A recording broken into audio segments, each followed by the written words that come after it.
afternoon, everyone. Thank you for joining us for our Life, Justice, and Peace webinar series. I am Jean Welch-Hill, Executive Director of the Washington State Catholic Conference.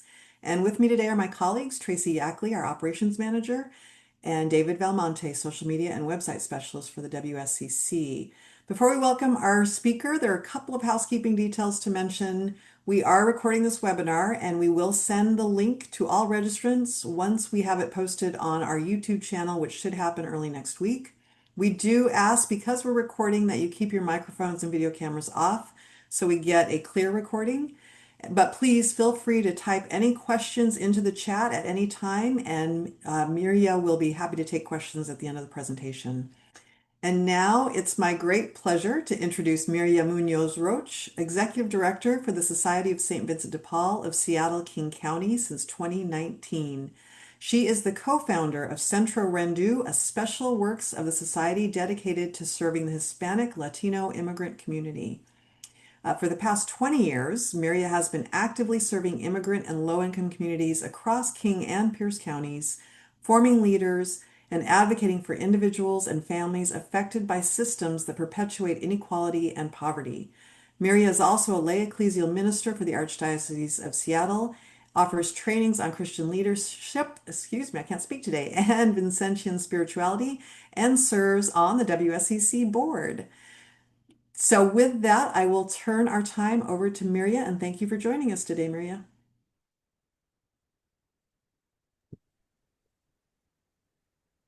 Thank you. Can you hear me? We can, yeah. Oh, wonderful. Well, thank you so much. Thank you, Jean. And it is my pleasure to be here sharing a little bit with you all. In the next 40 minutes, I will share with you two things. First, what I have come to know about the value and importance of developing community-informed approaches to poverty alleviation.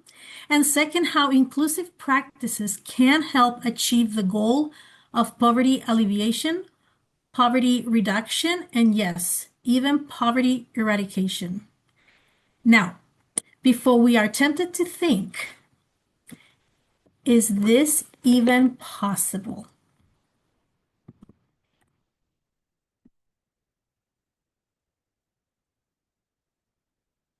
Didn't even Jesus say in Matthew, the poor will always be with you? Or in other words, the poor you will always have with you. Yes, he did, because he was making it a point that his time on this earth was limited. The crucifixion was near. What these words are not meant to be are an excuse for not addressing poverty head on. Before I continue, I need to share a disclaimer that today I will be sharing with you some thoughts, insights, and ideas grounded in experience, but also in Catholic social teaching and in my own journey as a member of the Society of St. Vincent de Paul. Through the Vincentian spirituality, we learn that, as it says here in the slide, serving our poor is a moment of encounter with the suffering Christ.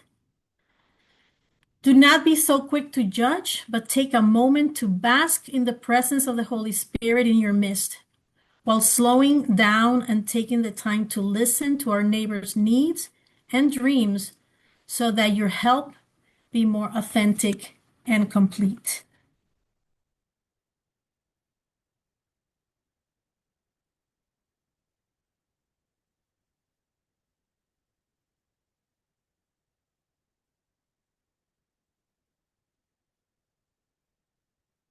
Vincentian spirituality is reflective, but it is also active and prophetic.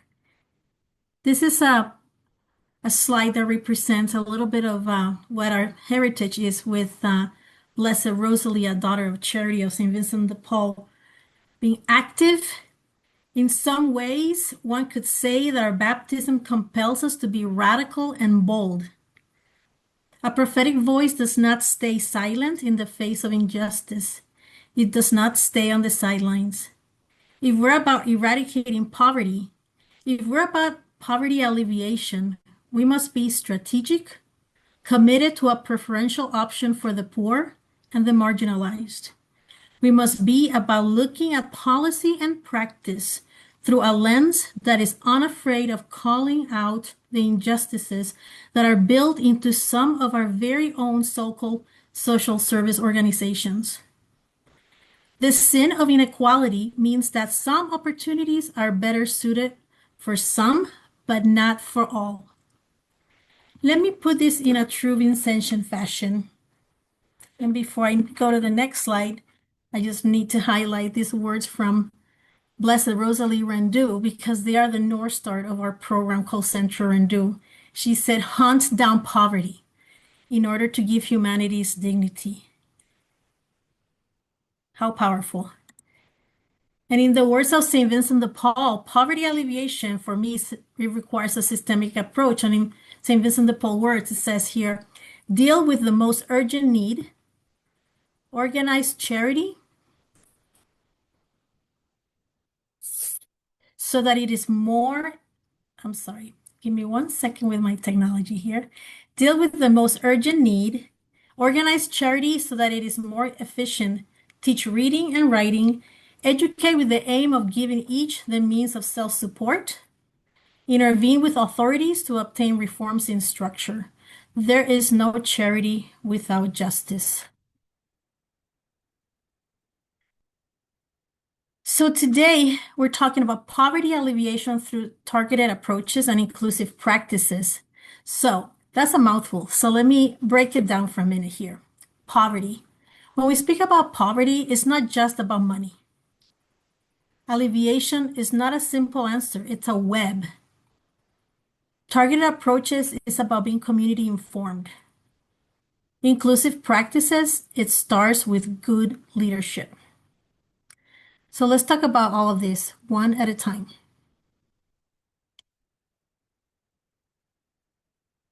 If you have participated in some of my trainings in the past, you will recognize this image of a beaver dam or a log jam. When we think of poverty not being just about money, and alleviation not being such a simple answer because it is a web of challenges and barriers that people face every day. What do you see here? It's a lot. It's a lot to take on. If we were going to put it in words, some of these barriers and challenges would look like lack of support systems, disconnected from family and community, legal financial obligations. And what is that?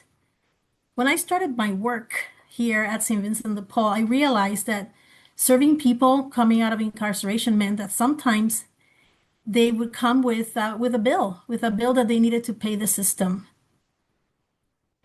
And how are you supposed to get ahead when you have no work and you have already a debt that you need to pay that goes beyond the means that you have financially?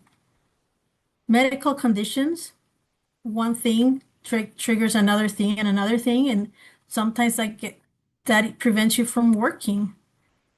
People living paycheck to paycheck. It's a hard life. Lack of reliable transportation to get to work, to take your kids to school, sometimes, depending on where you live. As they say, zip code matters. Poverty, debt.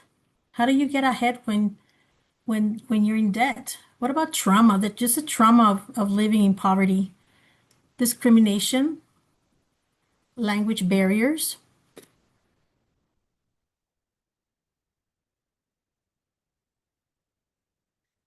Now, there are 5 elements that define targeted approaches and inclusive practices so we can begin to tackle all those things we talked about.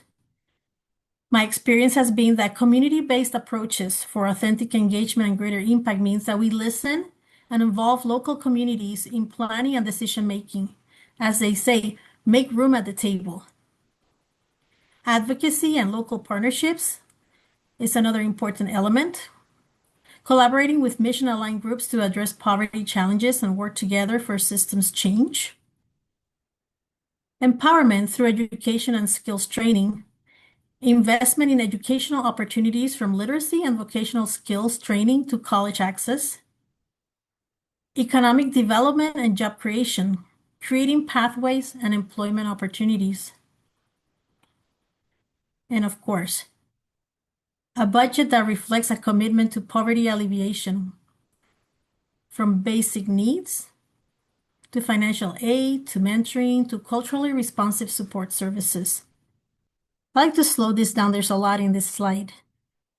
And again, if you have questions for the end, if you want to, put your insights or questions on the chat, we'll try to get to those later on this morning.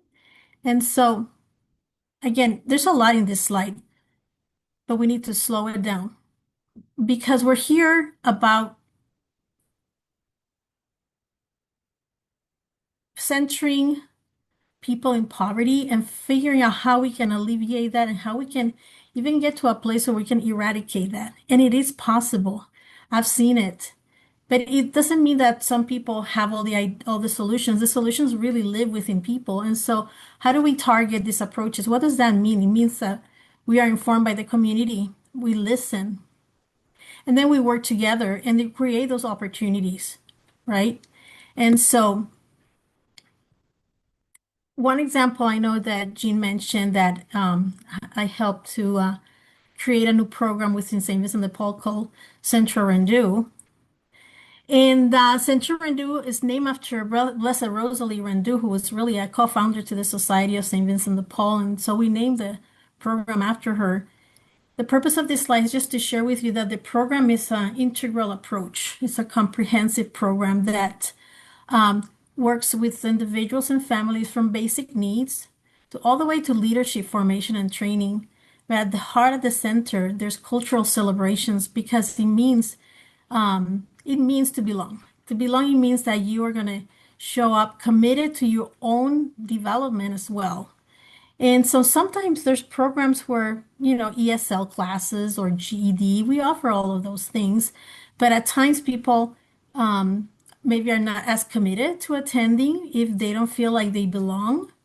And so a sense of belonging starts with listening and honoring who people are at the heart of it all. And so celebrating who they are and listening allows us to co-create with people the solutions that will help them, come out of poverty. Because it's not just about us helping people, but it's about people helping themselves. And so at the heart of our program is an education that's, as it says here, it's never too early and it's never too late to go to school. And so a family and a community approach to poverty alleviation means that, again, we're celebrating culture together. We are creating opportunities for people to show up with their gifts and talents and serve people with who they are fully. And like I said here, culture matters and belonging matters as well. I have a few stories I'd like to share with you this morning, so it's not just information. But as you can see, I have three pictures here with you. The one at the center is an older woman who came to our Central Rendu who didn't know how to read and write. She didn't have the privilege of learning and going to a formal education process in her country of origin. So when she came to Central Rendu, yes, she wanted to learn English, yes, but she didn't know how to read in her own language in Spanish. And so her world was limited. And so by going through our program and learning about just the most basic things, learning how to read in your own language meant that a world opened for her. And she continued to learn. She was an inspiration for her own children who had not completed their high school and who decided that they also wanted to get educated and go to school. And so some people would ask her, why do you want to go to school at your age? And she said, it's never too late, right? You're never too old to go to school and learn. And so here she stands with the mayor of the city where we have our program in Kent, Washington, and just celebrating together her completion of her education. And so that's an empowerment at a personal level, but also being able to share that with our politicians, like our mayor at the time, and just to celebrate that Hispanic Latinos in this case, or any other communities of living in poverty or immigrants, that they're not just here to receive services, they have the capacity to give. And so her instructor was actually another person who had learned, her first instructor with us, somebody who had already learned how to read and write and could teach her how to read and write. And so it continued, communities helping community. And on the left side, we have the little kids because it's never too early to begin. And this is our early learning program where we celebrate the children and the parents get so excited. And you don't see it in these photos, but what's happened from our programs is people have continued to move on into jobs that have allowed them to move from, just jobs that maybe are low paying to now having a stable job. Some of them have become educators themselves and going back to college to learn how to be paraeducators or even teachers.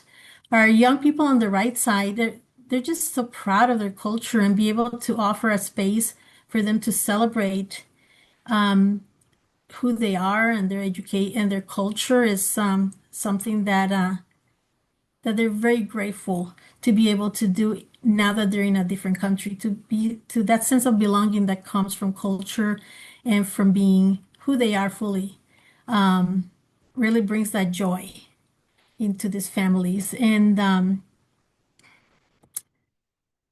that's where we like to speak about community engagement as authentic community engagement. Many times we think about community engagement as a way to do an event where you bring the community in and they participate and everybody has food and that's wonderful. But authentic community engagement means that we go beyond just being together, right?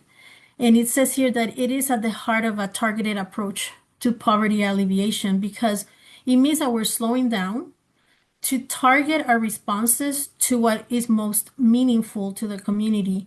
And I might have an idea of what's meaningful to the community, but unless I listen and allow people to be also on the driver's seat of their own, future or their own expectations of how things can be, then then the decisions are my decisions and not the decisions of the community. So authentic community engagement focuses on that, on giving people the voice so they can speak to what matters most to them. And so just sharing a few words here from an article on authentic community engagement. It says, people should have a voice in the decisions that impact them, and they should have influence or choice in the decisions made about them. Meaningfully, including the community affected by your policies actively means dehumanization.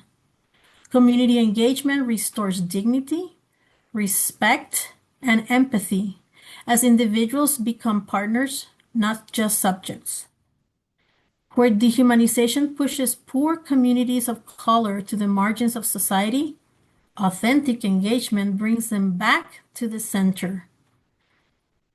I think there's a lot of power in the idea of saying, we speak a lot about people living in the margins, and I always ask students who come to do some service learning opportunities at St. Vincent de Paul, and they share about they're here to serve people living in the margins. And I ask them, well, what are the margins?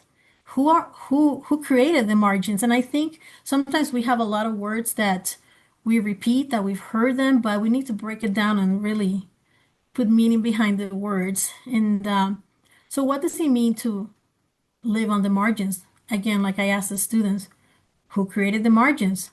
And so this last sentence here, I feel is pretty powerful when it says where dehumanization pushes poor communities of color to the margins, authentic engagement brings them back to the center.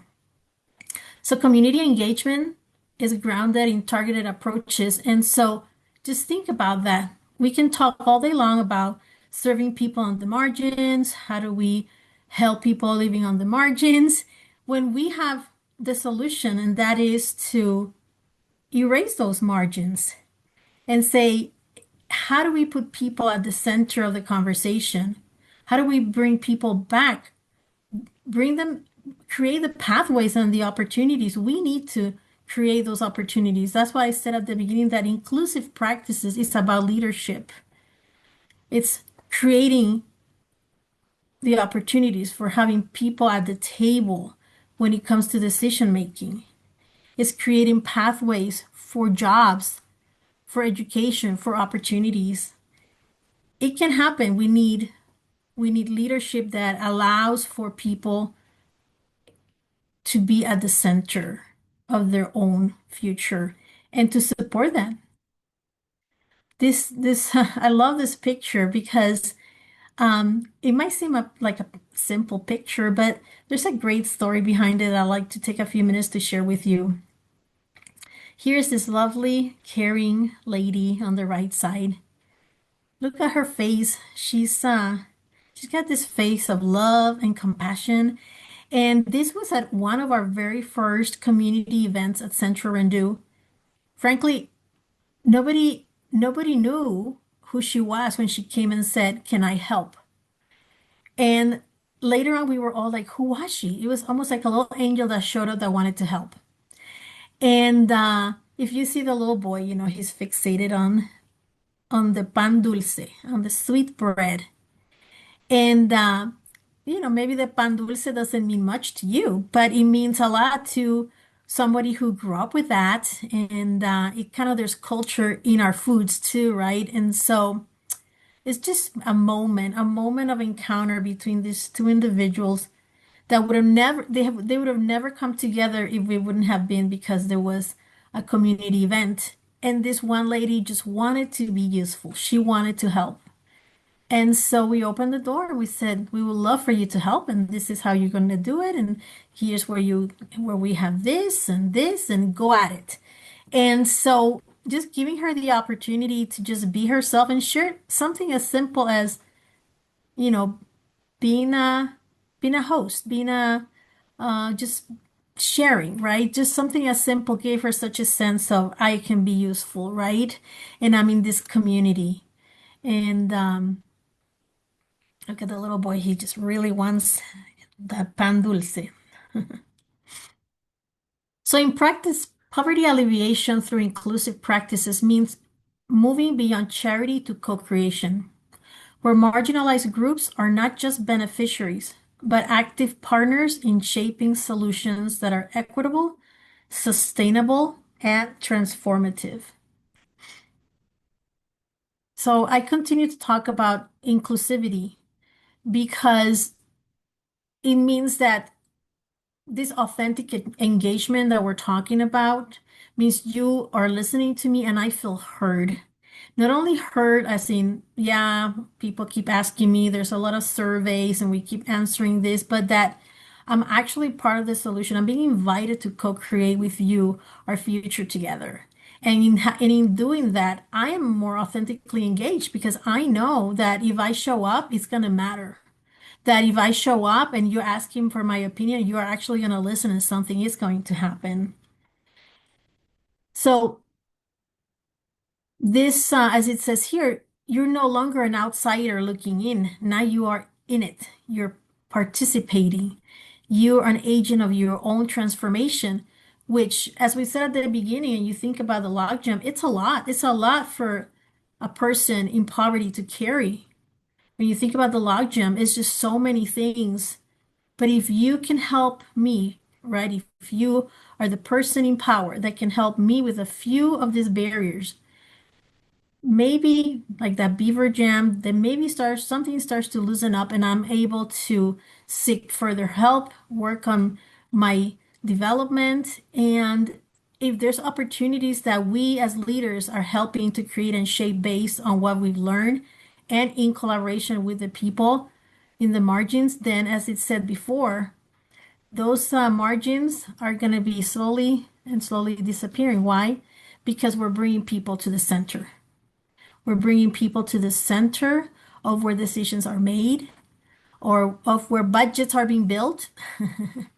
We have to talk about these things, right? It's not just about wishful thinking, but it is about putting policies in place, followed by budgets that are aligned with these policies and these practices that recognize that when we talk about, again, targeted approaches means that you can talk globally about let's help people in poverty, but unless the solutions are impacted and developed with the ideas of the people, they're not going to have the same impact because you probably have heard when people talk about equity, and there's many visuals and metaphors, but here's a simple one that I heard once and it stayed with me.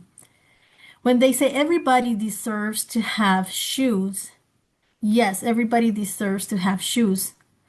And somebody goes out and buys shoes for everybody.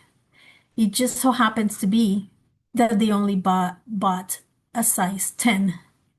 So not everybody has shoes, but they're all size 10. That's like the same solution for all.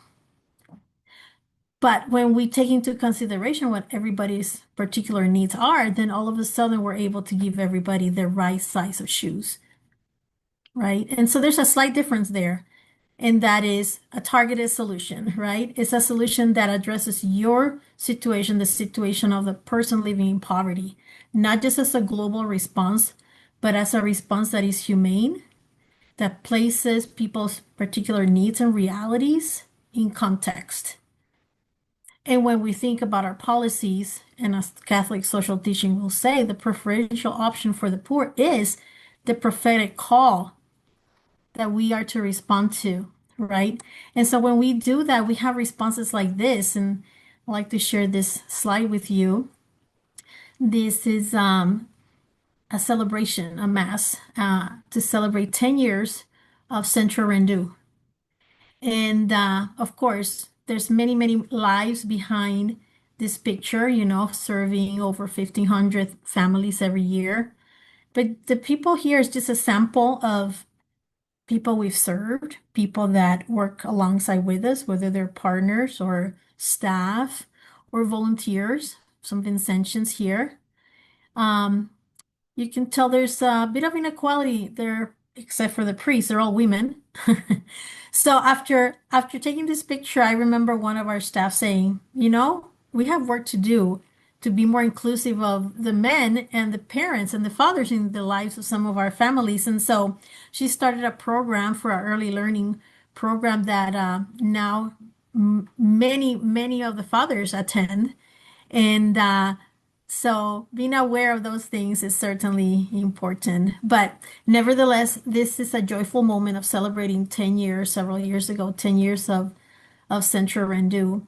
And where community-led approaches allows the gifts and talents of members to flourish while empowering and transforming communities. So it is possible to have poverty alleviation, poverty eradication, through this community-led approaches. There are things that I don't know that community knows, and by allowing and creating the opportunities for them to share and be participants, it's almost like seeds that you plant and then they grow slowly, and all of a sudden there's a lot of flowers out there. And so this is just a sample of a bouquet, if you will, of lovely faces of people who have been impacted or have impacted the program as well. Just as a side note, kind of a fun fact, if you notice on the right-hand side, there's a lady in the front who's wearing a little bit of something over her head, and she just happened to be an unhoused neighbor that was sitting at the back of the church where we came in for church. And after mass, we were gonna get a picture taken, and I went to the back of the church and I invited her to join us. And she didn't know any of us, but we invited her to come forward and look at her smile, and she got the picture taken with us. And I recall afterwards some of our staff saying, "Oh my goodness, it's like Rosalie Rendu was there with us." So, as Saint Vincent de Paul would say, you just, you never know, right? You're sitting with people, and there's this moment of allowing the Holy Spirit to encounter each one of us in this exchange, in this being together. And so Saint Vincent de Paul would say that when we visit the poor, we visit Christ. And when we visit the poor, we are to bring Christ. So in this exchange, we all grow spiritually. And so how can this question for you today would be, how can working towards poverty alleviation through these community informed targeted approaches And through inclusive leadership practices, how can that help you and me grow in our spirituality, grow in our humanity, and put into practice Catholic social teachings so that we can bring the dignity to each person? How are we to hunt down poverty together so that we can eliminate poverty, so that we can bring dignity to people?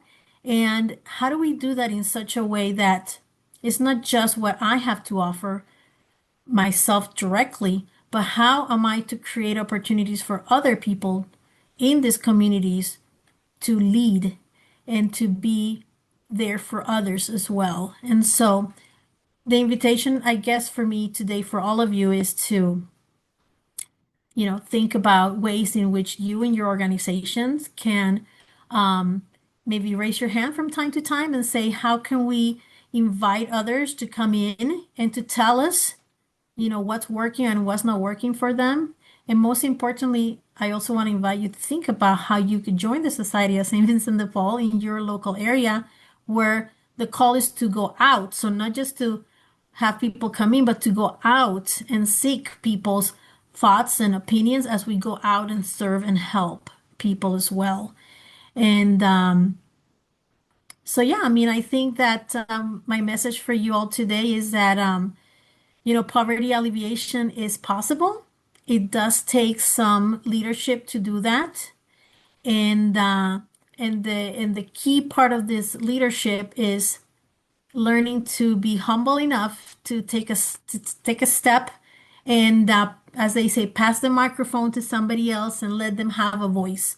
Let them have a voice in the systems that sometimes perpetuate poverty. And I don't think that that any of us want people to live in poverty that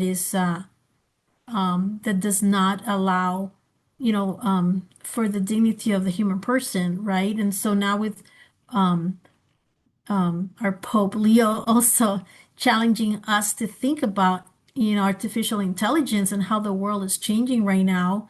How are we to be thinking about ways in which people in poverty might end up facing even more poverty unless there's this systemic approach to serving and helping people where education is at the heart of it as well.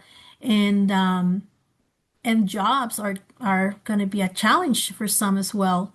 I think ultimately, if we all are living in relationship with each other, we can do these things. We can affect change again through targeted approaches that require listening and requires, yeah, it's a little bit hard because it requires maybe a solution that's different. It's not size 10 shoes for everybody, but it's slowing it down so we can hear and listen to people and have the desire to make these changes in society that will help address the poverty that is, again, a little bit like the logjam that you saw earlier, where it's not easy, but I think together, listening, we can effect change and we can allow for poverty to not be something that holds, people from achieving their call in life. And all of us are children of God, so we all have something to bring and to the table. So let's create a room at the table to listen to people and be able to create these opportunities that are for the whole person to move, into a place of achievement, but also in looking at the systems and advocating for change where change is needed. I'd like to thank you for allowing me to share a little bit about poverty alleviation through targeted approaches and inclusive practices. I'd like to open it up for any questions. There's a lot I can share, but I wanted to make sure I just kind of got to the few basic topics around this theme. So thank you. Thanks so much, Mirya. This was wonderful. And I love the shoe analogy. That's just so perfect. One shoe does not fit all, and that's how we have to approach this. I also love with the Pope's encyclical, where it's sort of the focus in the media has been it's all about AI. But the name of it is Magnifica Humanitas because people need to be at the center, and that's so much of what you talked about. So thank you for that. A couple of questions have come in. First, in when you talked about your five elements, you talked about community-based approaches, and then you talked about local partnerships with mission-aligned groups. Can you explain the difference between those two? So community-based approaches would mean that, again, kind of going back to that idea of co-creating, right? Where we are listening to people and we are informing our work and our practices and our policies on real life experience from real people living through it versus creating ideas for people. We rather create policies and programs, etc., with people at the center. So community-based approaches, community informed, community, targeted, all of that, it's in some ways, similar, right? And then when I speak about local partnerships and shared mission, I think, we cannot do everything alone when we're talking about systemic change. It's a web. And so when we think about all the things that need to change in order for poverty to be alleviated, means that we need to work with others who, maybe in transportation, maybe in education, maybe in healthcare, and so working together so that our solutions are integral versus, one thing, one thing affects the other as it is anyway, right? And so when you live in poverty and you're thinking of that logjam, it's just like everything, right? So working with others where there's a mission alignment and at the heart of the mission is poverty alleviation and it is the dignity of each individual person. And so I think when we find organizations that are willing to do that as well, that the dignity of the human person is at the heart, then I think nothing can stop us, right? Then we will be thinking, how can we make this happen? If we're in alignment, we can make change. Beautiful, thank you. And David mentions you went over it, but just so we can hear it again, for Catholics who want to serve people experiencing poverty well, what does it look like to move beyond helping from a distance and toward building real relationships, dignity, and belonging? That's great. So I think I would say that well, I already said you can join your local St. Vincent de Paul if you want hands-on experience of working with people living on the margins and going out and serving. I think that there's many ways in which you can do that, right? Getting kind of exposed and offering. I would say that the caveat is make sure you come in to say, how can I be of service versus I'm here to help, which is very, very close. But you get the nuance, right? I'm here to sort of save y'all. It's not what we need, right? We need to allow people to allow them to educate us, right? And so I think when St. Vincent de Paul says that we go to serve, and we bring Christ with us, but who opens the door is Christ himself, right? And so if we're thinking that that is Christ, what am I going to learn today from this person? What am I going to learn about myself? Which is another concept of the Vincentian spirituality, that if we journey together in holiness means that I need to challenge my own ideologies and my own way of living. And when I am with another person that's different from me and I'm open to that growth, that person's going to teach me about myself, about my own biases and where I am to improve and where am I to be a better listener.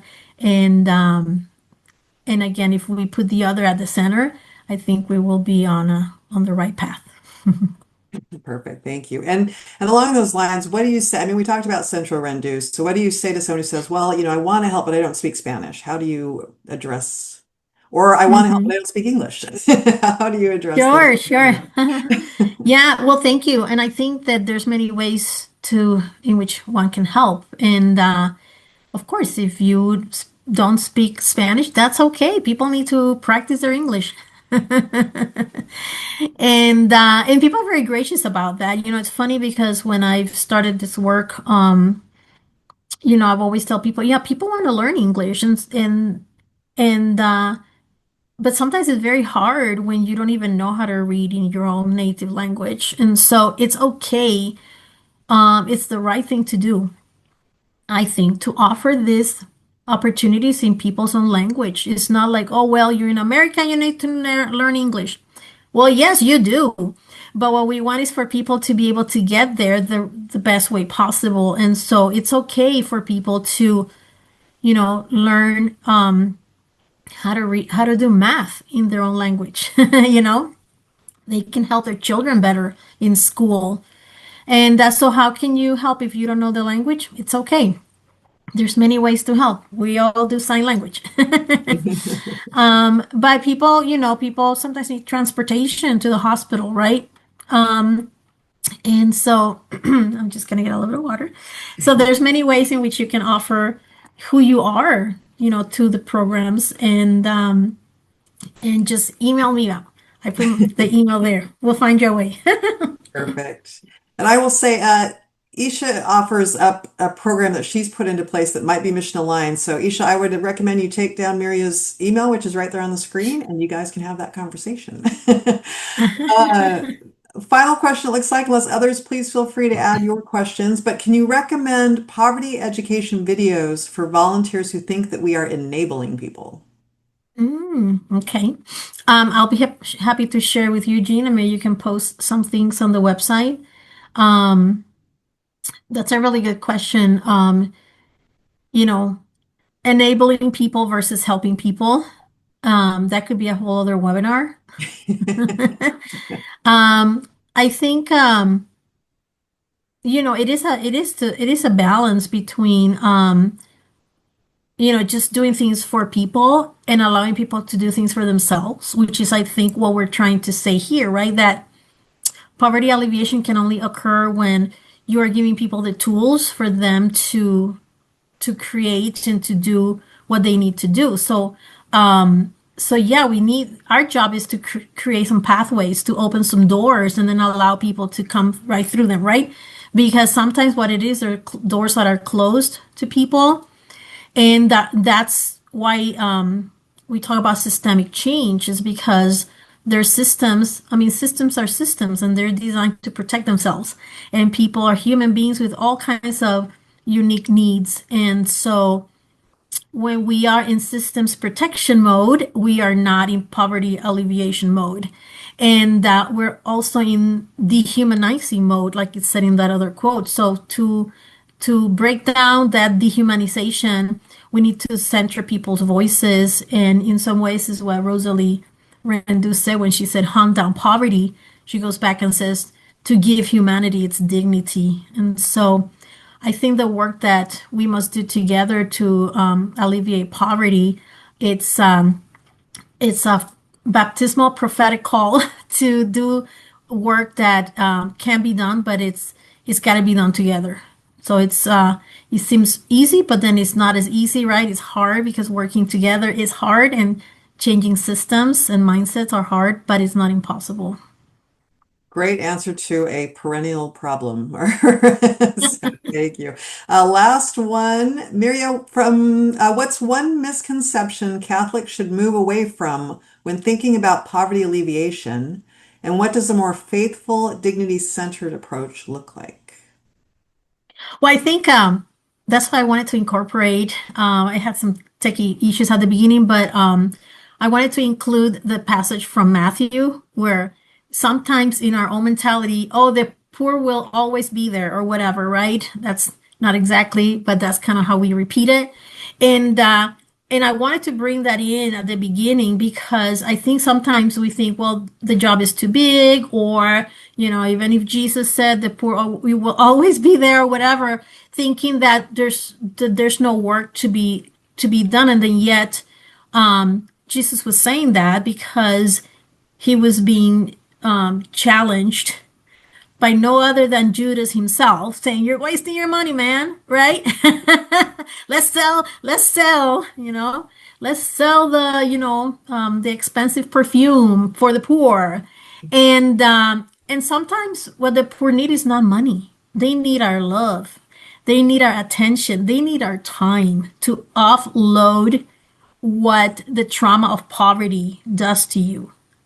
And so just to even be able to sit down and listen to people, it's already a gift all in itself. And then by listening and not thinking of the solutions that we think we have, an answer for, I think this is when we bring dignity back to people. It's just like taking the time to listen. And so being careful to not be too cynical, because we can become cynical about it, and just being able to listen and learn. I have another little anecdote that I heard a speaker say once, about context matters, and she was sharing how she grew up in poverty, and she went to school, and she was doing her PhD.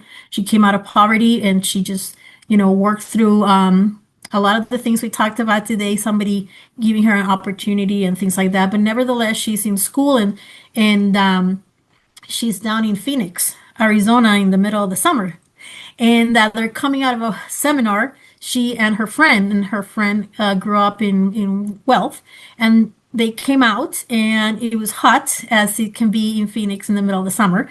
And the friend said, "Oh my gosh, it's so hot. It feels like a sauna."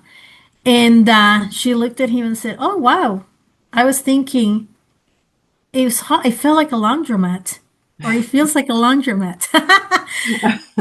Right? Her lived experience was not always hot like a sauna. It's Yeah. hot like, right? Just a context. And so we go into people's lives thinking, well, they should know this. They should understand what I'm saying. So you ought to do this. You ought to do that. And it's like, no, slow down and listen. People know what they need. They need a listening ear. They need that time. Time is precious, right? And when we give it to people, it means a lot to them. Agreed.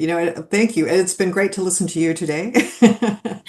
I want to thank you for being with us. I want to thank everybody else for being with us. But again, Mary, you have such a wealth of experience, and I really do appreciate you sharing that with us today, especially on this issue that impacts all of us every day. We all see poverty, and really recognizing the humanity first and talking to people and understanding that just being treated like a human being is something that people living in deep poverty don't even get to experience on a regular basis. So I appreciate all that you've brought to us today. And again, thanks to everyone else for attending as well. We hope that you will subscribe to our Catholic Advocacy Network so we can work on those budgets Mirya was talking about. And you can do that at WACatholics.org. So you can stay up to date and join us in our advocacy for the various bills that will impact life and justice in Washington State when the 2027 legislative session begins in January. And please do sign up for our other upcoming webinars. We do, by the way, have one coming up on AI. That will be in August. So please join us then. And again, thank you all and have a wonderful, wonderful rest of your day today.